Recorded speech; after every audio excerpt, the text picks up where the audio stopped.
Hello and welcome to the Essex Boys Murder videos.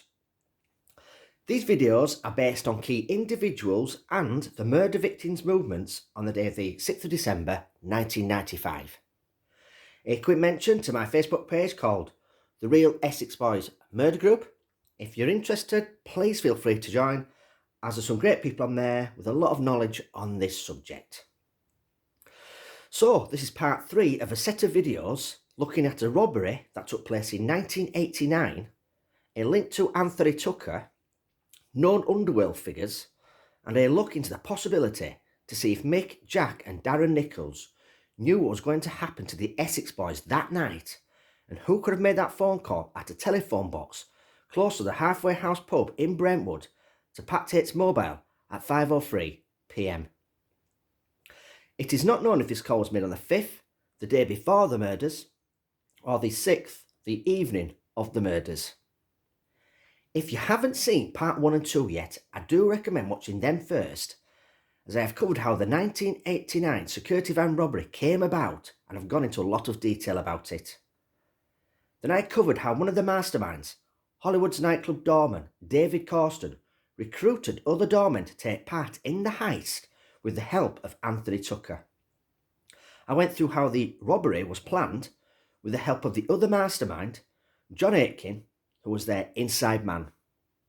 That information has never been put out anywhere before. I have been given exclusive access into this robbery and what happened after by a trusted source. Before I start, I'm going to tell you that there's been a lot of false information put out in the tabloids and on social media linking armed robber Billy Jasper and the Group 4 security robbery that took place in 1989 to Anthony Tucker. It has been said high echelon crime figure Patsy Bowties Clark was the mastermind behind the robbery and gave Anthony Tucker £300,000 of the money from the heist to launder for him through his businesses.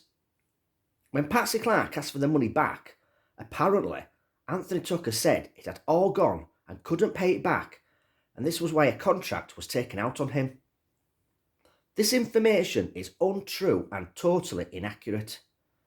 There's also been other false information put out on social media and in the tabloids involving this robbery and what happened afterwards. Through my trusted source, you will get an accurate account of what really happened. As I go through these sets of videos, especially the 1989 Group 4 security van robbery, I will dispel those myths that have been put about and give you accurate information that has been given to me with a lot of research I have done myself. Trust me viewers when I tell you this, you will not see a more accurate account of how that 1989 security van robbery was planned, pulled off, and what happened afterwards anywhere else. Not on any other YouTube channel, social media site, or what's printed in the tabloids. So let's start with part 3. A week before the robbery, a gold-coloured Jaguar was stolen from the Hainault Forest area where 3 of the gang members, who were recruited by Anthony Tucker, had done a recce and had chosen the place where they would tie up the unsuspected guard and transfer £1.5 million in cash from a Group 4 security van to their getaway vehicle. The 4.2 litre gold-coloured Jaguar was taken to one of the masterminds behind the robbery, which was at David Carson's address in Ipswich, as he was to be the getaway driver on the day. The night before the robbery, David Carson was arrested for being in possession of that stolen vehicle whilst visiting his mum's house. He was taken to Chelmsford Police Station that evening so he could be interviewed the following morning. The others had no idea that David Carston, the supposed getaway driver for the robbery, had been arrested the night before. Early that morning, the 3 gang members who were recruited for the robbery by Anthony Tucker waited at a pre-chosen location for David Carston to turn up in the gold-coloured Jaguar that they had stolen a week ago from the Hainault Forest area. They soon realised he wasn't turning up. They had to make a decision quickly if they were to go ahead with the robbery. They had no getaway vehicle for a start. The 3 gang members, David Redwin, Roger Barclay, and one of the brothers of these 2 men, who I shall refer to as Mr. T in these videos, as he was questioned by New Scotland Yard's Flying Squad detectives months after the robbery, but was released without charge. Unbeknown to them, he played a pivotal role in the robbery, which I will cover in this video. The three men decided to go ahead with the robbery knowing how much money was involved, not to mention all the time and effort they had put into planning it.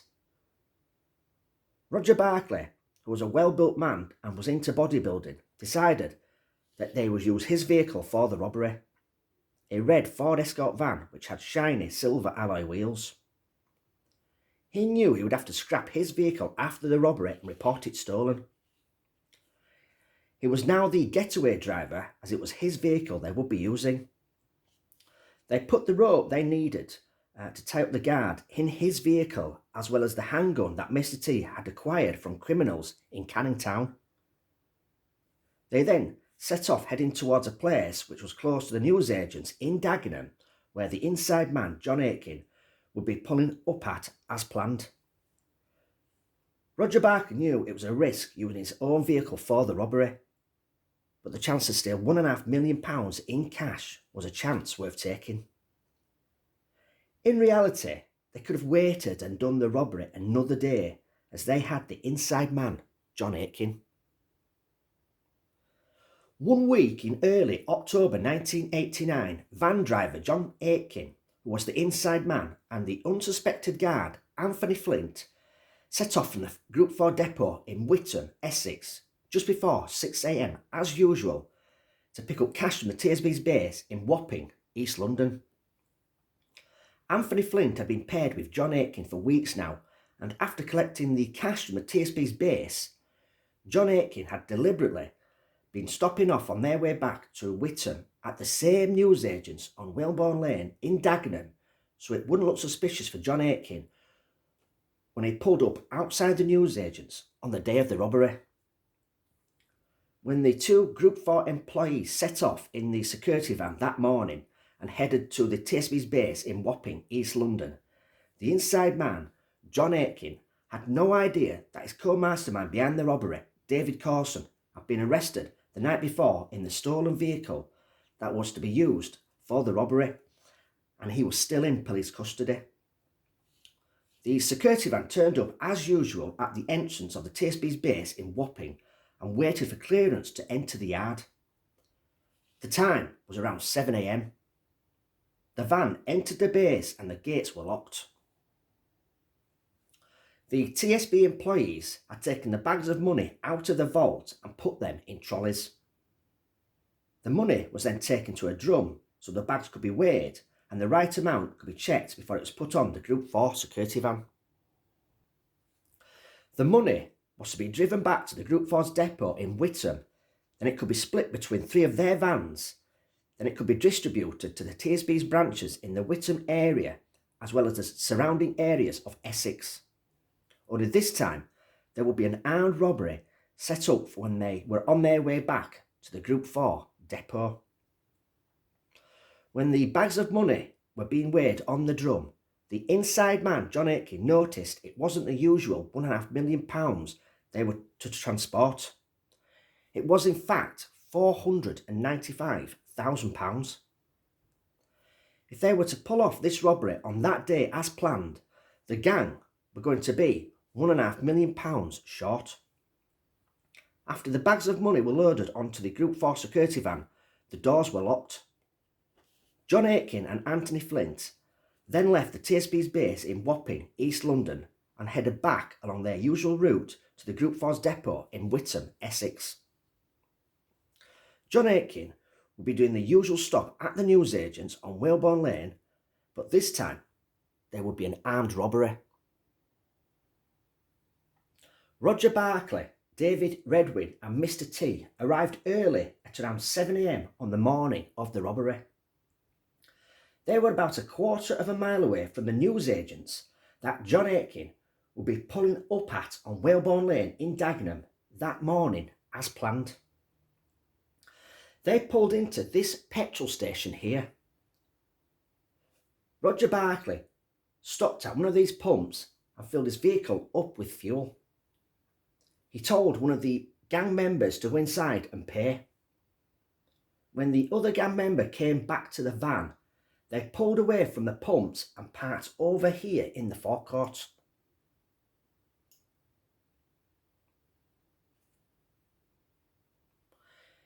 The cashier in the shop noticed the van parked up, which wasn't unusual as some drivers often did this after using the petrol station.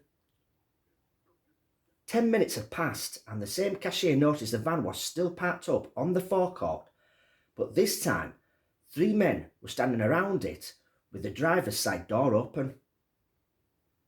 The 3 gang members knew that around this time John Aitken would have arrived at the TSB's base and would be having his security van loaded with cash.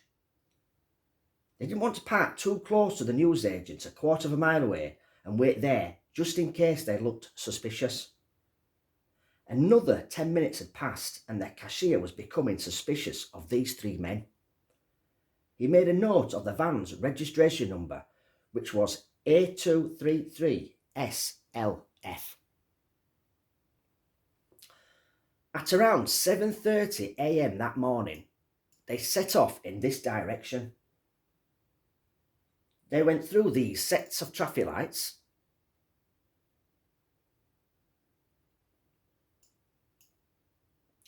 They then drove along the A124. Now they drove along Whalebone Lane, heading towards the newsagents, where the inside man would be pulling up soon with the unsuspected guard, Anthony Flint. When they get there, they parked up and waited for the Group 4 security van to turn up. Oh, I don't believe it. Every time I use Google Maps to make these videos, I always come across a blue Range Rover. I just find it very spooky. So what I'll do now is take you to the next key location. So the 3 gang members are parked up close to the newsagents. John Aitken and his guardman have left the TSB's base with the bags of cash.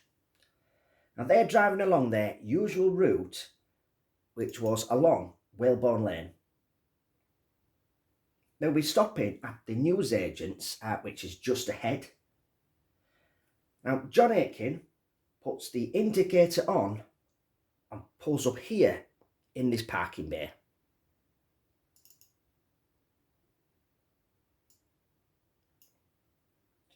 The newsagents is just here. I'll tell you what I'll do. I'll go past the newsagents to give you a better view.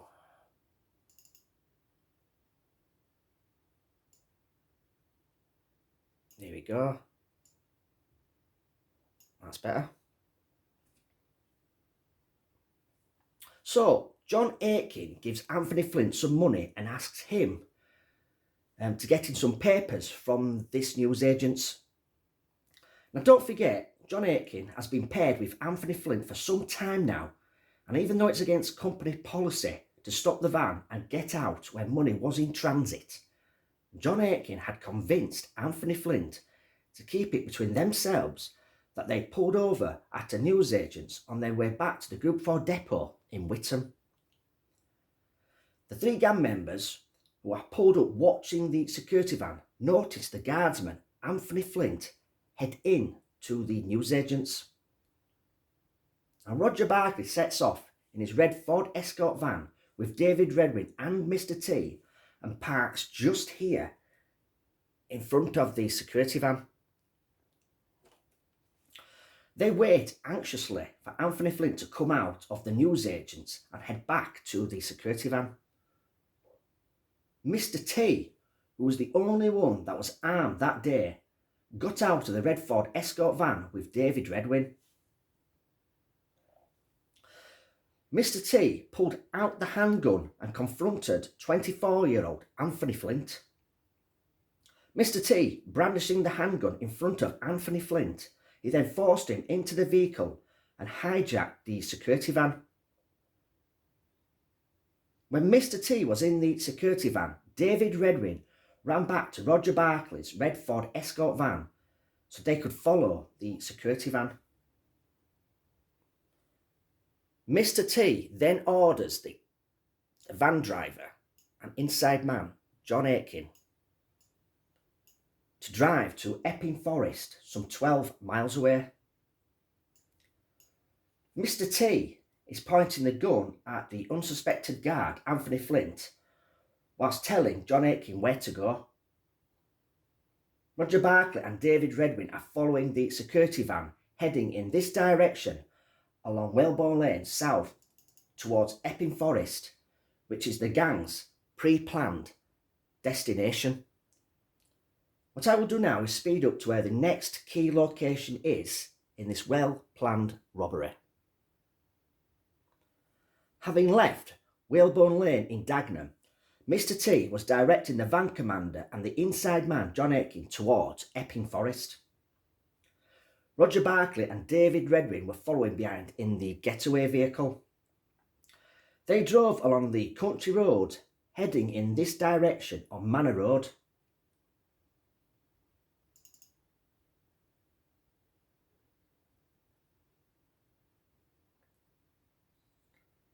Now, Mr. T told the van commander and the inside man, John Aitken, to slow down as they approached this pub here on the left, which is called Miller and Carter.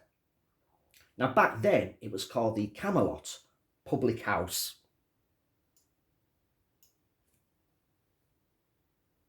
Now, Mr. T then ordered the van driver and inside man, John Aitken, to drive into this car park here opposite the Camelot pub. Now, this car park is the Hainault Forest car park, and during the time of the robbery, this car park would have been open to the public. In fact, this car park stays open to the public until 6 p.m. weekdays. Mr. T ordered the van commander, John Aitken, to drive right to the top and get as close to the forest as he could away from the Camelot pub and that country road. Roger Barclay followed the security van into this forest car park. Mr. T dragged the unsuspected guard, Anthony Flint, out of the security van, shouting at the inside man and van driver, John Aitken, not to drive off or he'll kill him, to make it look like he knew nothing about the robbery. David Redwin got out of the getaway vehicle with some rope and helped Mr. T. Anthony Flint was hit numerous times and then dragged into the forest in the distance. David Redwin tied him to a tree while Mr. T pointed the handgun at Anthony Flint and threatened to kill him if he spoke to the police about the robbery. The bags of money was then transferred from the security van to the getaway vehicle. When the cash was in the back of the getaway vehicle, Roger Barclay sped off in this direction. Roger Barclay, David Redwin and Mr. T headed back to a secret location where the money could be hidden. The inside man and one of the masterminds behind the robbery, John Aitken, would wait until the gang had got out of the area, and he would walk up this road and head to a farm to alert the police. I'll tell you what I'll do whilst I'm here is show you the farm. It's just less than a quarter of a mile along this country road. And what I'll do is I'll just speed up this part of the video and take you to the farm.